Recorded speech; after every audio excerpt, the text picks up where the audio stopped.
ആറാസ് വ്ലോഗിലേക്ക് എല്ലാവർക്കും സ്വാഗതം. ഇന്ന് നമുക്ക് പഴം നിറച്ചാലോ. അതിനാവശ്യമായ 3 പഴം എടുത്തിട്ടുണ്ട്. അധികം പഴുക്കാത്ത പഴമാണിത്. അതുകൊണ്ട് നമുക്കിത് ആവിയിലൊന്ന് വേവിച്ചെടുക്കാം.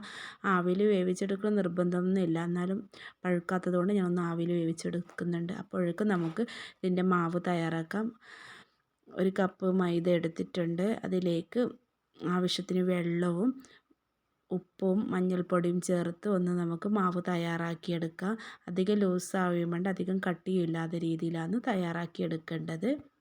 അത് കഴിഞ്ഞിട്ടാകുമ്പോൾ നമുക്ക് അതിന് ഫില്ലിങ് തയ്യാറാക്കണം. അതിനാവശ്യമായ ചിരകിയ തേങ്ങ എടുക്കണം. അത് ചീനച്ചട്ടി ചൂടാകാൻ വെച്ചിട്ടുണ്ട്. അതിലേക്ക് ഞാൻ ചിരകിയ തേങ്ങ ഇട്ടിട്ടുണ്ട്. അതുപോലെ മധുരത്തിനാവശ്യമായ പഞ്ചസാരയും ചേർത്തിട്ടുണ്ട്.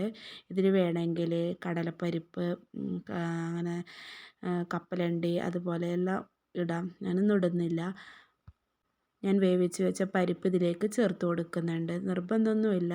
ഇതിൻ്റെ വെള്ളപ്പശ മാറുന്നത് പോലെ ഇതുപോലെ നമുക്ക് യോജിപ്പിച്ചെടുക്കാം. ഇതുപോലെ ഒന്ന് യോജിപ്പിച്ചെടുക്കാം നമുക്ക്. ഇതിൽ ജീരകം പൊടിച്ചതാ എന്ത് വേണമെങ്കിൽ ഇടാം നമുക്ക്. നമ്മുടെ ഫില്ലിങ് തയ്യാറായിട്ടുണ്ട്. ഇതാ നമ്മുടെ പഴം നിറച്ചെടുക്കാം. ഇന്ന് ഞാൻ പകുതി മുറിച്ചിട്ടാണ് ചെയ്യുന്നത്. ഇതുപോലെ വരയിട്ട് കൊടുത്ത് 3 വശം വരയിട്ട് കൊടുത്ത് ഫുള്ളായിട്ടും നിറക്കാം. എന്നാൽ നമുക്കിതുപോലെ ചെറുതായിട്ട് നമുക്ക് കുഞ്ഞു കുഞ്ഞാക്കിയിട്ട് നമുക്കിത് നിറച്ചെടുക്കാം. ഇതുപോലെ കൈ വെച്ച് ഒന്നിങ്ങനെ അടർത്തി കൊടുക്കണം.